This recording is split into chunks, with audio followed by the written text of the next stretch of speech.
How many of you have seen the movie The Princess Bride? Okay, most of you. Do you remember the albino in The Princess Bride? Who can tell me who the albino was? You remember who the albino was? I know you know, Molly. What was the albino in charge of? The pit of despair. Okay, otherwise known as Daniel 9, verses 24 through 27. Okay, this is. I know I'm joking, but I've actually seen this passage referred to in scholarly articles as things like a dismal swamp and basically no man's land. So my goal tonight is not to straighten all that out, because I'm not about to straighten all that out. The whole point is that it can't be known with certainty. But this passage is a key element for prophetic views in general, but especially when people start talking about a tribulation period and a rapture and even things as esoteric as signs in the heavens and biblical chronology and Jubilee years and all sorts of weird stuff associated with prophecy. My goal tonight is to tell you, expose you to some things that you probably haven't been exposed to, because when you pick up a typical book on prophecy, again, like I said a couple weeks ago and last week, I guess, you pick up one of these books and everything looks beautiful. It all fits together. Just this wonderfully coherent, every question addressed sort of thing that is, and all of the views are subject to this, it's contrived in places. It works because it needs to work. Okay, everybody cheats. And this is one of the playgrounds for cheating. Okay, and what I mean by that is this is so complicated and so obtuse and so mind-bending and even mind-numbing that I hope that you go away thinking, man, this was so clear when I walked in, and now I don't know what to think. Okay, I'll have done my job then, because there's a lot of things you just are not told about the difficulties in this verse. And I'm going to give you a few of them. Not all of them. I'm going to give you a few of them. And hopefully you'll see how, again, as with the other 2 weeks, you'll see how your view works, and you'll see how other views work. Again, what decisions are made with respect to what questions, and at what points in the passage you have to stop, think about something, and then decide something. Everybody does it. The variety of views come from raising different questions at different points and giving different answers to them. So with that said, let's jump in here. Oh, come on, let's try it again. Popped off on me. There we go. You saw this diagram earlier, and this is your standard pre-mill, okay, return of Christ right here, prior to the millennium, so pre-mill, pre-trib, prior to the tribulation rapture, pre-mill, pre-trib rapture. So we have two events. The person who holds this position is going to be a splitter. As we learned last week, are you a splitter or a joiner? You have one event associated with the second coming, or two. So here we have a splitter. We've got two events, rapture, second coming. Here's our millennial kingdom.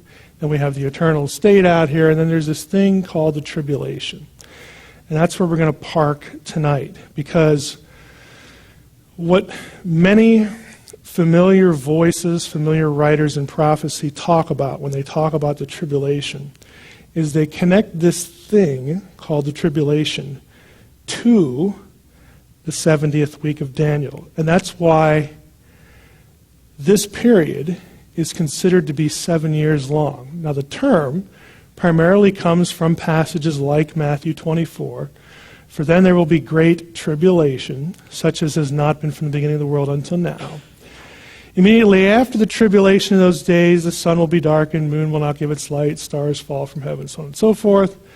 Then will appear in heaven the sign of the Son of Man, and all the tribes of earth will mourn. They'll see the Son of Man coming upon the clouds. So this is parsed as the second coming in this view, which is after this tribulation thing. You say, well, the 7 years, where does that come from? It comes from Daniel 9.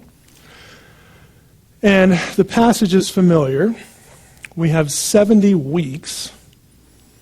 Okay, a week is a period of 7 days. So a week in Scripture is often, but we'll find out tonight, not always, described as a period of 7, in this case, a period of 7 years. So 70 weeks are decreed about your people, your holy city. Again, the angels speaking to Daniel. To do these things, finish the transgression, put an end to sin, atone for iniquity, bring in everlasting righteousness, seal the vision and the prophet, anoint a most holy place. Now we have here, after the 62 weeks, an anointed one shall be cut off. This word is Mashiach, which is the Hebrew word for Messiah, anointed one. It's not a very common word in the Old Testament. It can be used of a Jew or a Gentile. Okay, Isaiah 45:1 is the best example for a Gentile. Cyrus the Persian, who was a pagan, is called God's Mashiach because he's the one chosen to release the Jews and send them back home. Now let's think about some assumptions. We've got, again, back here this 70-week thing. Looks like we've got something messianic going on. Of course, I'll come back and ask if that's the case or not. Let's start simply. We've got this 70th week thing. Is it the tribulation? The reasoning goes as follows. 70 weeks or 70 periods of 7 years. Almost everybody's going to agree on that. There's one exception I'll share with you tonight. So almost everybody's going to agree with that. And since these weeks are 7 years, it makes sense that the 70th week would also be 7 years. Right? Simple. It's fair. It's coherent. It's very understandable. But you'll notice in Daniel 9, you could go there to just keep tracking as I proceed.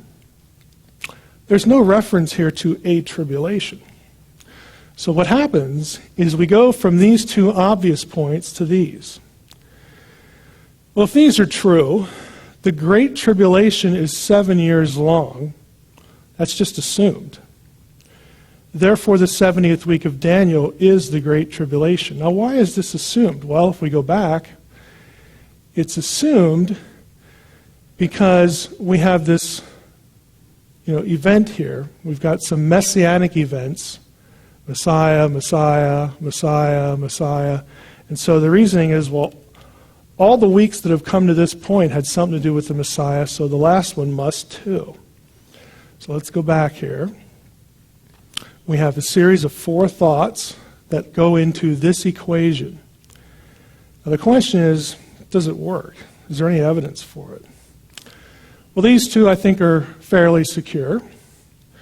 These are the two that are the problem. If we run a search, and Dale, cover your eyes here.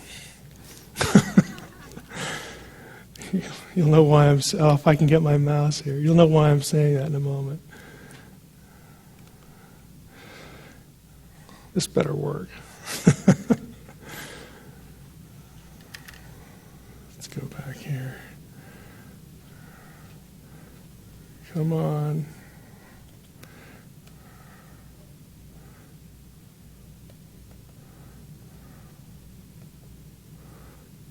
Okay. What do we got here? See, the highlights not show up on my desktop. So right here's our word tribulation, thlipsis. We're in Matthew 13. Okay. So I want you to see that that's the word. And if we, let's go back there. Let's just run a search on that one so I can show you something here.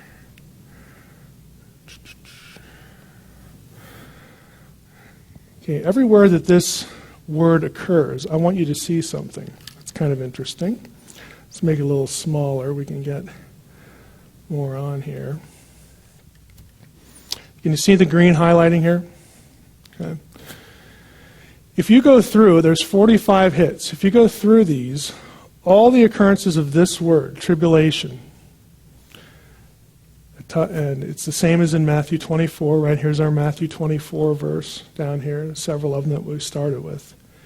You'll find that this word never occurs with the word 7, and it never occurs with the word week, ever. So, if you're going to make that equation, you have to say, I know that the words never match up. I know that there's no actual verse that equates the 70th week with the tribulation. But it makes sense for other reasons. Okay, that's how you have to argue. If you're on the other side, you say, that's all I need. There is no verse connecting them, that's where I'm stopping. So this is decision 1. Do I accept this equation? If you do, and again, the way you have to argue it is it makes sense on other grounds other than having a verse for it. If you do accept this, then it's going to take you in a certain direction in regard to interpreting the 70th week when you go back to Daniel. If you don't, that's going to take you in a different direction. Assumption 2. And this one's kind of mind-blowing. Is there one set of 70 weeks? You think, of course there's only one. I mean, what kind of a dumb question is that? I've never heard of anything else. Of course there's 70 weeks. Look at Daniel 9. It gives you 70 right in there. Yeah, it does. No, but watch. Here's what we usually do with Daniel 7. 70 weeks are decreed about your people, your holy city, so on and so forth. So there's our first reference to 70. Now we have 7 weeks down here, and then 62, and then 1. What we usually do is we go, okay, he gave us the 70 here, and now he's just breaking them up, and we add them up, and we see that that equals 70. So this and this are talking about the same thing. Sure, you can. That's completely possible to do that. This is the normal way of looking at it. If you look at it that way, then you make some other assumptions. You assume, and we'll come back to this one later, you assume that verse 24 here is talking about atonement in the sense of the sacrifice of Jesus on the cross. As soon as you assume that, and you assume one set, then the issue comes to verse 25 where it says, from the going forth of the decree to rebuild the city, you have these weeks coming out. So then you have a choice. Where do I start the 70 weeks? Where do I start the 490-year countdown? The only one you can choose to make it end in 33 AD, which is a viable crucifixion date. It's not the only one, but it's probably the most popular. The only way you can make this equation, 490, it's about Jesus' work on the cross, and it ends at a date that works in chronology, is to choose number 3. This is where you have to start. Just by definition, you can't even think about these other options because you need it to work in conjunction with the crucifixion. Again, so what are the assumptions we've made? We're assuming we've got one set that's 490 years. We only have to think about 490 years. We're assuming that verse 24 is about Jesus' work on the cross. That means we have to start here to make it work here. And that's pretty much what you're going to see in most study Bibles, or at least in terms of a of a favorable pre-trib, pre-mill position. And other people who have other positions will represent this fairly. I don't want to say that they don't, but that's probably the most common way of looking at it. Now, number 3 here, Artaxerxes commissioned to Ezra. Remember, Ezra was a leader of one of the returns from captivity back to the Promised Land. If you actually read Ezra 7 to 11, verse 26, you can go there if you want. I'm not going to flip there. If you read that, there's nothing in the passage about rebuilding anything. Now, what that does is it forces you to look back at Daniel 9. And I know it has to be about Jesus. I know there's 490 years, and then there's this thing about from the going forth of the decree to rebuild the city. Rebuilding the city must not be literal. It must be referring to like rebuilding the people, to repopulating the land. That way, it doesn't matter if Ezra 7, 11 to 26 really says anything about building any structures. I'm off the hook. My view works. Now, if it's me, if I was over the shoulder of that person, I would say, that's a great cheat. Because I'm going to say that to everybody. Okay, everybody's going to have their way to cheat through the passage when they need to, because it never works in any view really tightly. You have to make certain little jumps of faith to make it work. What if there's 2 sets? 2 sets? How in the world would you do that? Okay, for my next trick, watch. 70 weeks are decreed. Got that down. It's easy. What if we separate verse 24 from the rest? We have 70 weeks here that result in this anointing the most holy place or whatever. And then we've got another sequence of 70. Whoa. Never thought of that. Very few people have, but there is one chronologist who takes this view. So I thought I would throw it in, because it's kind of interesting. If you take that view, here's what you come out with. The first 70 weeks are 70 years. Now catch that. The first 70 weeks are 70 years. That means a week is only 1 year. But the second set is 490. That means those weeks are 7 years. You say, well, that's kind of cheating. I mean, it's the same phrase. Why does it, why do I have to say the first set is 70, 1 week per year, and then the second set, I get to make that 7 a pop, so I get my 490. And here's what it looks like. You have the exile end right here. That's a biblical date that we can be relatively sure about. 70 years, we get the coming of Nehemiah. And then from Nehemiah's trip down here to AD 25, which is a possible crucifixion date, guess how many years that is? Well, it's 490. Wow, isn't that neat? Ta-da! See, well, that just looks like it's cheating. Yeah, I know. There's actually a way to argue it. Again, all of the views are trying to work from the text. Nobody's just like, hey, I don't like that one. Let's have a game of marbles or checkers and come out with another view. No, they're all trying to do something with the text in front of them. Now, the first option here, this 70, the weeks are just 1 a pop, 1 year per week.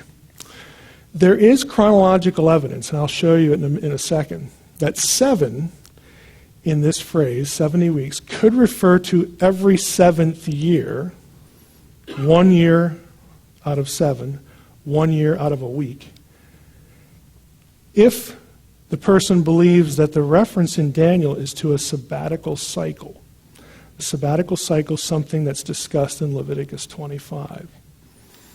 There's also evidence that the sabbatical cycle was multiplied by 7, getting that out of the very next chapter in Leviticus, Leviticus 26, which we looked at the first week. That was the passage that talked about, that linked the Abrahamic covenant to the obedience of the Sinai covenant, and the whole question of do we have a kingdom or not. Is the Abrahamic covenant still in effect or not? Okay. Illustration. Leviticus 25 talks about sabbatical years. There are certain things in the Israelite religious calendar that were known as sabbatical years. They were every 7th year.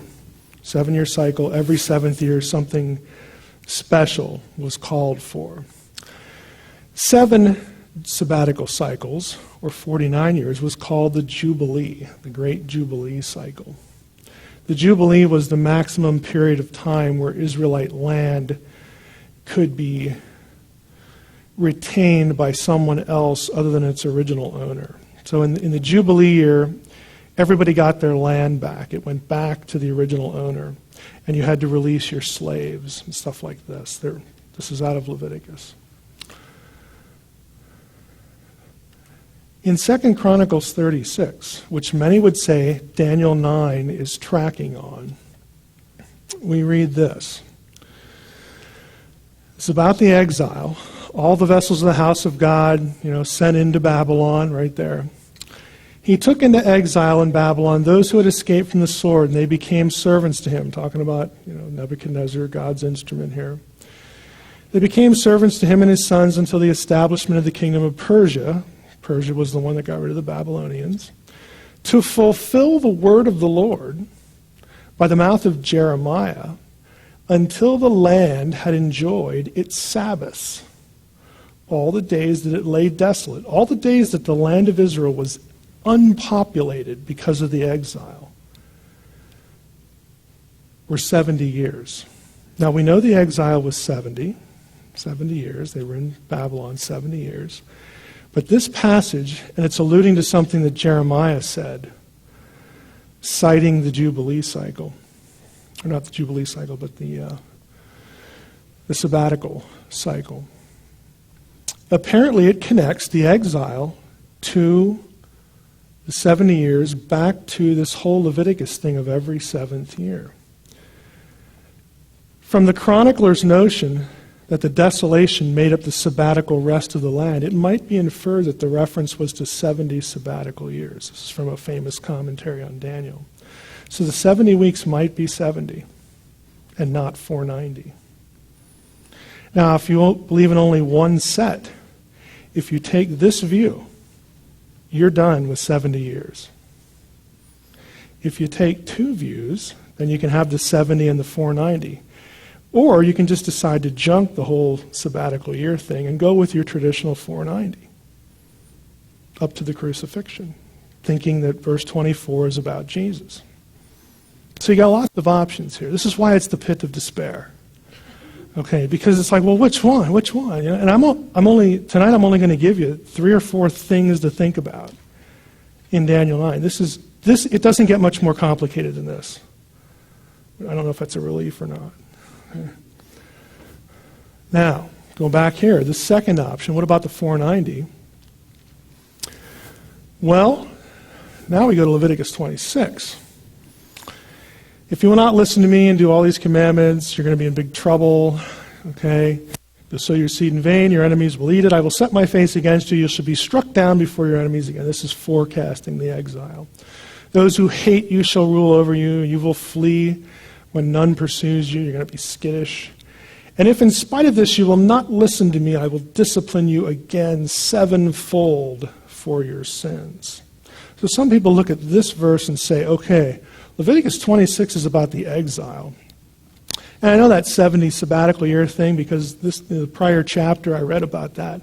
But I think what God's saying here is I'm going to multiply it by 7. Now you got 490. Now the pre-mill, pre-tribbers love this passage, but they don't do much with Leviticus 25.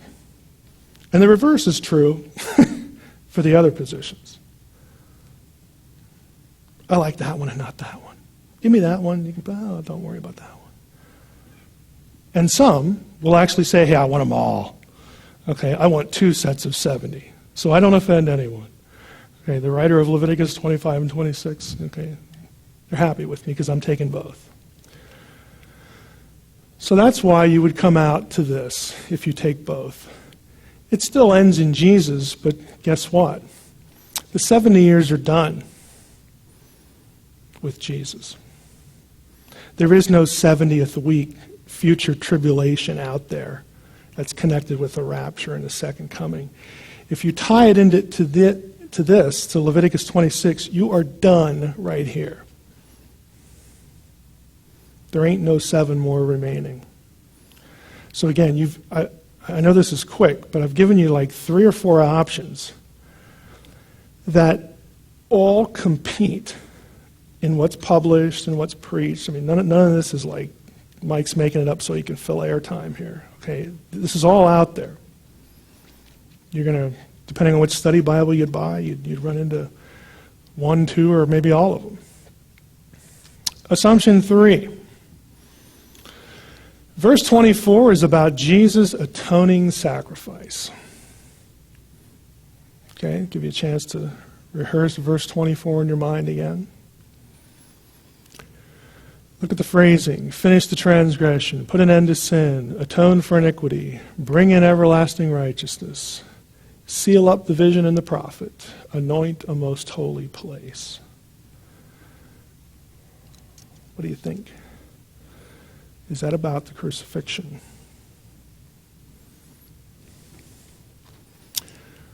Well, assuming we have 490 years, let's go with that, and that it has something to do with the end, with the crucifixion, how does verse 24, if it speaks, how does it work if it speaks of Jesus' atoning death? Let's take them one by one. What is the scope of Jesus' atoning death? You tell me. What did it do? It's not a trick question. What did it do?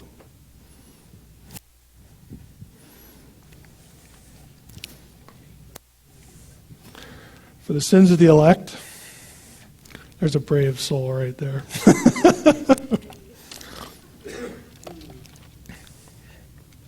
Were the elect saved? Oh, I could.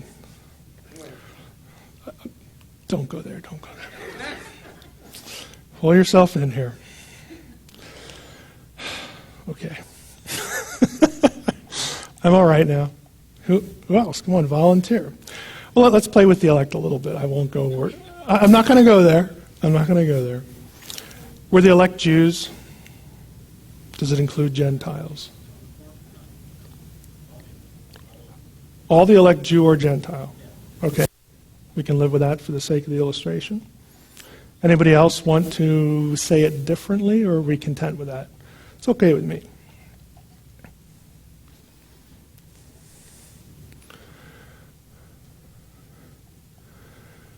"70 weeks are decreed about your people and your holy city." Oh, you better be careful here. Who's your people? Israel. What's your city? Jerusalem. Is there a disconnect there? Here's why you have to be careful.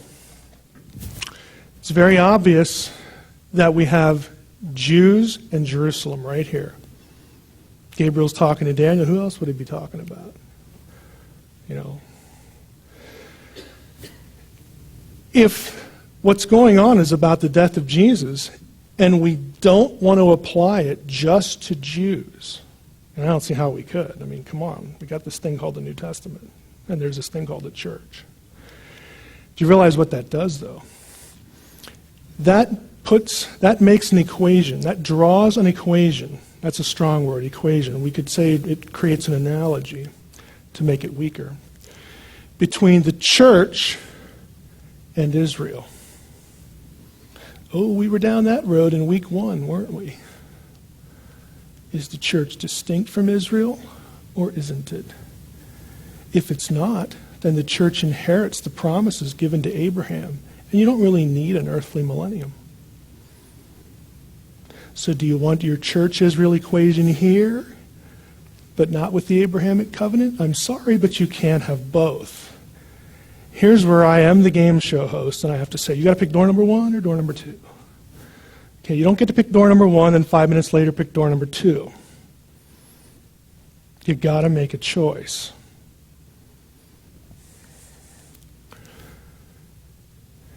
Put an end to sin. Did Jesus put an end to sin?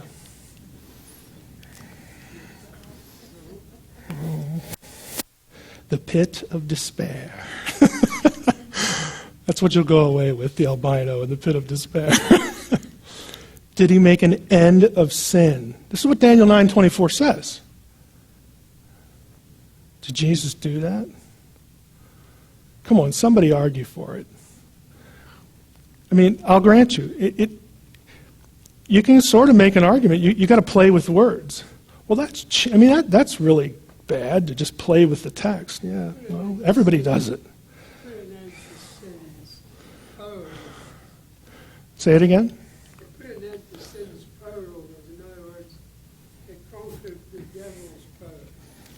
So you would prefer the word conquered sin?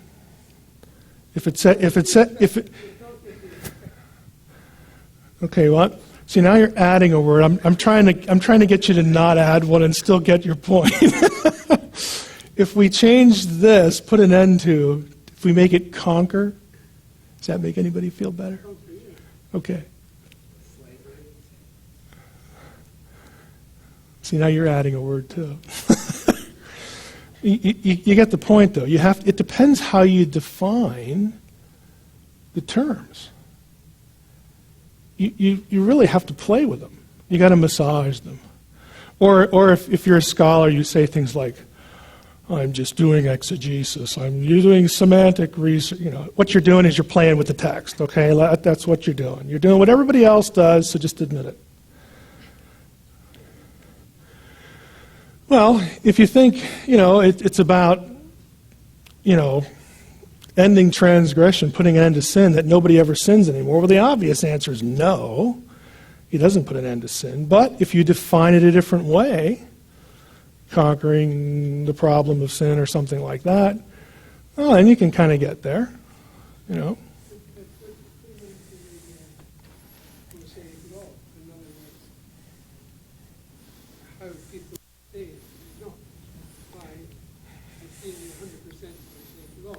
Well, I would say you couldn't be saved by hearing 100% of the Mosaic Law. I know. I know. I know where you're going. Here's another one. Another question. Did the death of Jesus atone for iniquity? Now, this is the one that lures everybody in. Well, sure. Of course it atoned for iniquity. So this phrase in Daniel 9:24, that's the one that makes us latch on to the crucifixion. We almost don't even see these and even ask about them. We're just drawn to that atone word. Yeah, I know what that's about. We get tunnel vision there. Did the death of Jesus do the rest of the stuff in Daniel 9? Did it bring in everlasting righteousness? Did it anoint a most holy place? Did it seal up the vision and the prophecy? Well, it just depends on what you mean. Yep, it sure does. Dax? It's a question because I'm following, and I think that there's a certain possibility that confession is specific, but you're drawing a line saying we have to have the 490 years end with the death of Jesus, which is not the sort of standard pre-revolution. You'd have to have the 483 end with it. Yeah, exactly. Yeah. And I know the slide you just showed, which is why I'm asking the question. Mm-hmm. You showed that a sort of a pre-mill approach would start with Exegesis, Ezra, I think it was in 532. That's the easiest fit. Right. And Some would say it's the only fit, depending on how, and that's ending then with 69, Mm-hmm. 33. But then you're taking the next position, which is 2, Mm-hmm. you're leapfrogging to Nehemiah, and then starting from Nehemiah and going 490. But that's Mm-hmm. that's later in the game. It's later. It's later in the game, depending on where you start and how you define the weeks. Yeah, so what you're saying is, to me, what maybe didn't come out, was that you define the weeks differently. Like you did the prophetical years, or sometimes your second interpreter guy didn't handle the time like people who handle it. Right, because what you're saying is going to factor into the next assumption, the princes. Because that's going to decide whether you take the 70 or you cut them up. So, stop at your 69 weeks, you went 7, then you, sorry, 7, then 62, and then the 7. Right. The end, which is, That's what Dax is saying. It depends on if you view them as a unit or if you view a separation between the 69th and the 70th. And that in turn depends on what you do with the prince that's coming up. So hang on, we'll get there. Here's another view. And this one will take the 70 as complete. 70 weeks are determined for your holy city, okay, all your people. To finish the transgression, put an end to sin. Atone for iniquity, and do all this other stuff. Some would say that it was about the end of the exile. So let's plug that in. 70 weeks, and that assumes that it's 70 years. Remember the Leviticus 25 thing. Were decreed about your people and your holy city. Okay? To finish the transgression. Okay, what transgression? Well, the reason they got sent into exile. Right? They're done now. Put an end to that sin, that particular one. You're forgiven now. Atone for iniquity. It's another way of saying transgressions forgiven. Bring in everlasting righteousness. Now this one, you have to assume that the Jew thought, okay, here's the assumption for the non-pre-trib, pre-mill view. You have to assume that the Jew thought, when we go back, we are reestablishing the kingdom of God on earth. Because we're the chosen people. We're going to go back to the land that God gave us, the covenant. God is remembering the covenant. God is going to be there with us. The kingdom of God is going to be there on earth. And since we're forgiven and the Lord is back with us, He's not going to leave again. It's going to be everlasting. And you have to think in these terms to make this view work. Seal both vision of the prophet. Well, whose vision, which prophet? It depends. Is he talking about Daniel? Is the angel Gabriel talking about Jeremiah, who prophesied the 70-year captivity? Seal it up. It's done now. Okay. Vision's all over with. Is he talking about that? Maybe he's talking about the passage in Chronicles. I mean, who knows? But that's how you have to think about it. Anoint a most holy place. Oh, we get the temple back. This is an easier fit, but it still has as many guesses. You're guessing that this is sort of the consciousness, that the thing that would be in the head of the writer, and of course would correspond to the reality. You can make that work nicely, but you have to assume that's how to parse the words. That's how to go through the passage. That's the filter you create to go through the passage in your head. Now, here's our fourth one. The prince issue. The anointed one of verse 26a is not the prince of 26b. Same verse. You assume that these characters are distinct and different as opposed to talking about the same guy. So you got to make a choice here. Notice in this verse, okay, know therefore and understand the going forth of the word to restore and build Jerusalem, to the coming of an anointed one, a prince. Notice that anointed one and prince are juxtaposed. They're appositional. The anointed one is the prince. It's the same guy when they occur right next to each other. It's a way of redefining the prior term. That one is fairly straightforward. he's associated with the first 7 weeks. So this one, we can pretty much dispense with because we want to know if the end of the 70 weeks are future, where that happens. The first 7, who cares, okay? The issue is right here, verse 26. After the 62, now we have 7 and 62, so after the 69th week is done. After the 62, an anointed one shall be cut off.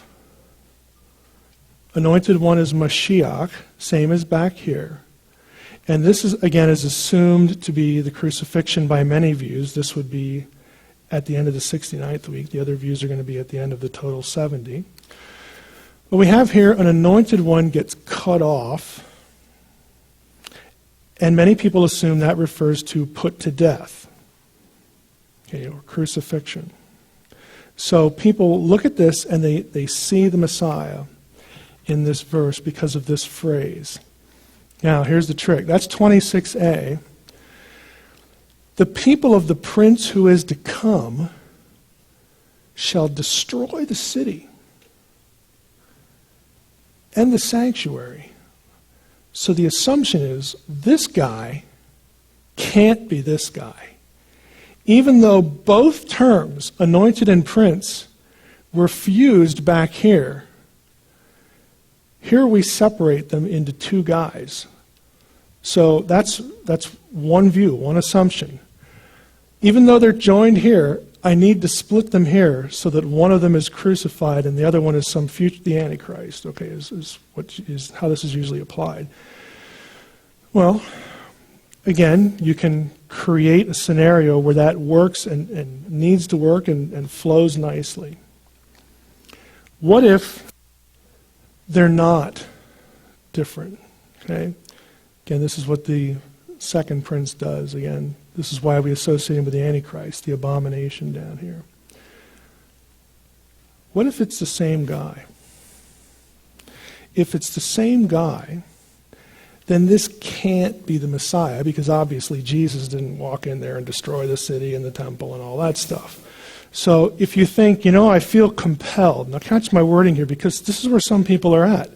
I feel compelled to treat them as the same because the terms are fused back here. I have no right to split them here. And so I'm going to make it all the same, and therefore Daniel 9 cannot be talking about the crucifixion.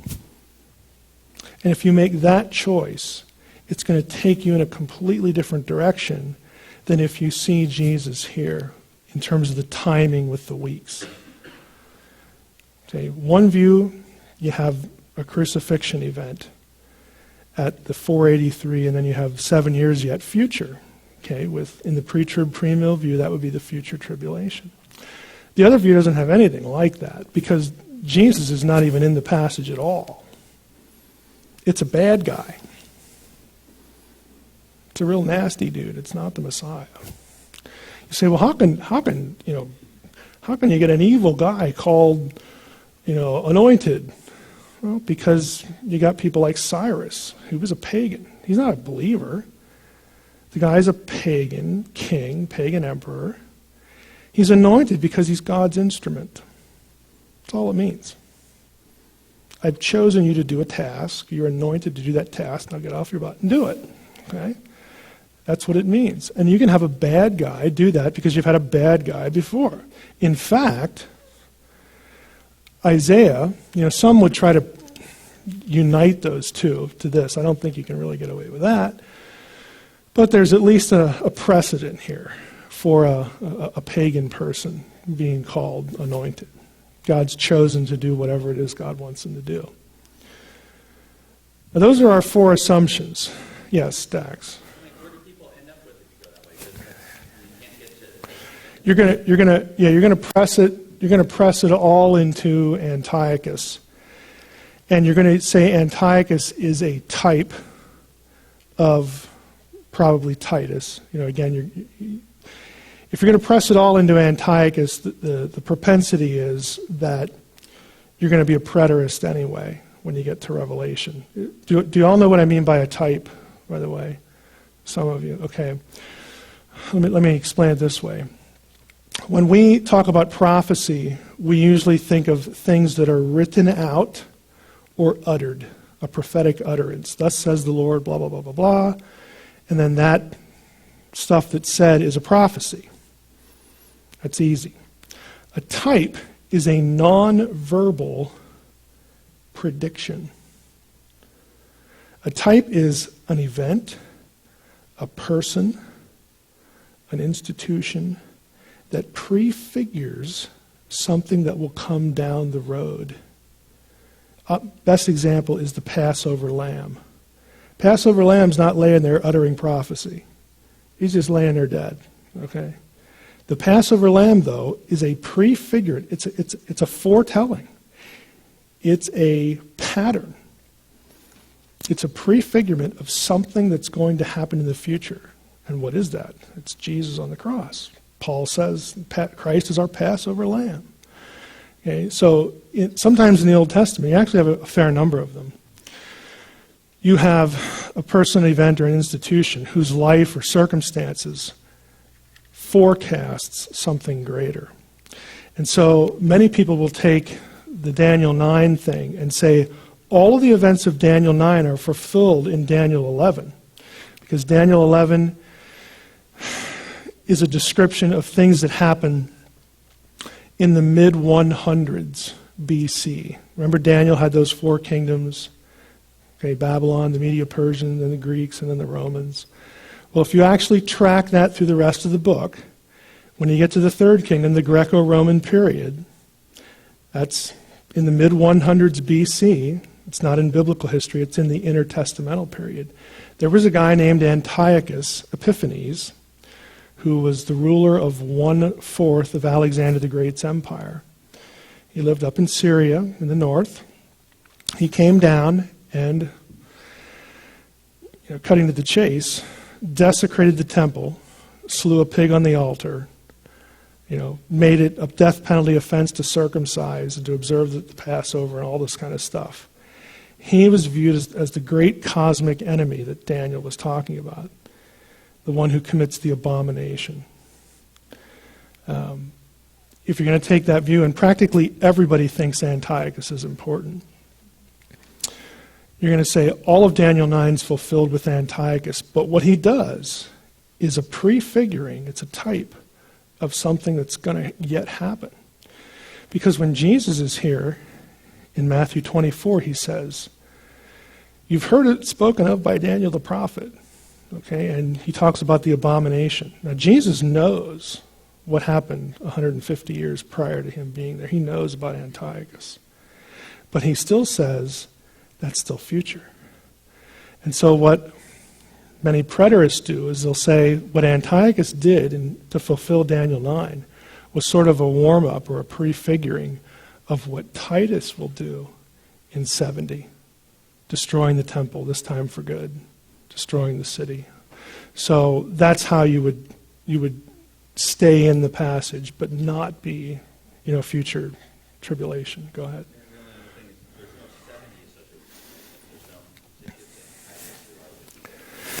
It depends where. It would depend on your starting point and the amount of literalness you attribute to the numbers to make it work. Other questions? I wonder if that's going to work for me here. I'm getting a red circle. That's not good. All right. Okay, we already talked about there's no verse that makes the equation, but again, maybe the equation deserves to be made on the basis of other things, so it's an open question. Other questions would be, why is there no mention of 7 years in the book of Revelation? You say, well, that's kind of odd. If you actually search for the number 7, you won't find it associated with years in the book of Revelation. You will find 3.5 years. Well, that's half of 7, so 7's floating around there somewhere. Again, maybe you can make the argument on another basis, but you don't actually have a reference to 7 years. Okay? Why is there no mention of weeks in Revelation? Well, you don't need them. It's just 7 years. We don't have 7, but we got the 3.5 a couple times, so it's good enough for me. Maybe it is. Who knows? Why is Daniel 9:24-27 not quoted in the book of Revelation? That one's kind of odd. Who cares if the events are described? You don't need the verse quoted. If lots of things are described that, sort of go with Daniel 9, it's good enough. Maybe it is. Again, you just have to come down somewhere.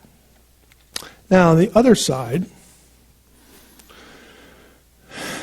we just sort of warmed up to this. The 70th week, if you're a preterist means you believe that most and perhaps all prophecy has already been fulfilled. The only ambiguity is really the second coming. So you believe all the events of Daniel 9 have been fulfilled. And a lot of preterists are Millers. So I've lumped them together for the sake of the slide. 70th week expires around the crucifixion. So they're going to take that view. Or maybe around the time of Paul's conversion, give or take. It's not too many years different. So most preterists are going to take this view. 70th week's over with the crucifixion of Jesus. Some say 70th week refers to this period here, 66 to 73. It's when Rome takes over and destroys a lot of Jews in the temple, because halfway you get the temple destroyed, 70 AD. And isn't that kind of coincidental? 66 to 73. 3.5 years in, you get the temple destroyed, and 3.5 years later, it's all over. Okay, so some of them are going to go there. The key verse for any of these views is 9:26, because there's a reference to the destruction of the city and the sanctuary. And everybody knows that happened in 70, and so they'll say that's when the passage was finally fulfilled. It could have been fulfilled with Antiochus. Antiochus is kind of a warm-up. He didn't destroy the whole city, but he destroyed a lot of things. And So they'll either say Antiochus was a warm-up, a type to Titus, or they'll put off the 70th week to right here and then get the destruction of the sanctuary there. Either way. This depends on really one thing. Well, not only one thing, but really, really, really vital. When the book of Revelation was written. And the key passage is Revelation 11:2. If you want to flip there, you could. I'll show it to you, but you might want to have it in front of you. Then I was given a measuring rod like a staff, and I was told, rise and measure the temple of God and the altar and those who worship there, but do not measure the court outside the temple. Leave that out, for it is given over to the nations, and they will trample the holy city for 42 months. 3.5 years. Here's a reference to the temple, right there. Now here are the two views. Some believe that the book of Revelation was written prior to 70 AD. And everything in the book of Revelation, except maybe the second coming, is already fulfilled. Okay? They think that the events of the book of Revelation are a way of describing the destruction of 70 AD. And to do that, it helps if it's written before. And here are the arguments that are used. Whoever's writing this would have been crazy to mention the temple if there was no temple. Why would they do that? Because somebody like living after 70 AD would read that and go, what is that? We don't even have a temple. What's that? Must be an error. It assumes the reference is literal, that the temple here is like the structure. They also would argue on the basis of 666. And some manuscripts read 616. They don't all read 666 for the number of the beast. But both numbers are ciphers for the name of Nero. You can make both numbers work with Nero's name, because Nero had a couple names, and it depends how you spell them and how long they are. Use the abbreviated form or not. Again, you're cheating the whole way. All right. So Nero lived before 70. So the book had to be written before 70. They'll also argue that Babylon, and the great whore, represents apostate Jerusalem, not Rome. So that the pictures of Babylon's destruction throughout the book portray the destruction of Jerusalem. Okay, that's one view. The other view that you're probably more familiar with, because this is the one that is held by, I think it's fair to say, all futurists when it comes to looking at things like a rapture and a tribulation. They're all going to interpret the book of Revelation as forecasting a distant future, or perhaps an imminent future set of prophecies. That view has the book written in the 90s. Here's the evidence. After 70 A.D., Babylon used by Jewish writers for Rome exclusively. In other words, in all the other ancient literature out there, outside of the New Testament, Babylon is used by Jewish writers, and the writer of Revelation would have been Jewish, only for Rome. So it's completely opposed to this point here. You will not find a Jewish writer using the term of Jerusalem. You find it a lot used of Rome. And the reason they do that is because as Babylon destroyed the temple and Jerusalem, so did the Romans. Back in 70 AD, because the author's writing in the 90s. He sees a clear analogy there. So for him, Babylon is Rome. It's the Roman Empire. It's not the Catholic Church, by the way. There was no Catholic Church in the 90s AD. It didn't exist. The Roman Empire existed, but the Catholic Church did not. There's no instance before or after 70 AD for Babylon being symbolic for Jerusalem, just more generally. You know, this point's really lacking on the other side. And probably the one piece of evidence that is most used is this one. The church fathers Irenaeus, Clement of Alexandria, Origen, and Eusebius all say it was written in the 90s. Irenaeus discusses 666 and the beast. He goes through a number of interpretations as to what this beast thing means with the 666. He doesn't even consider Nero as an option. In fact, he rejects any equation with any Roman emperor. If you're living in the 90s, that would make sense. You'd have to go and look historically as to why that is, because the Roman Empire was in turmoil.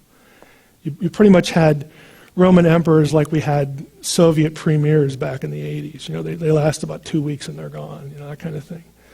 They just kept dying like flies.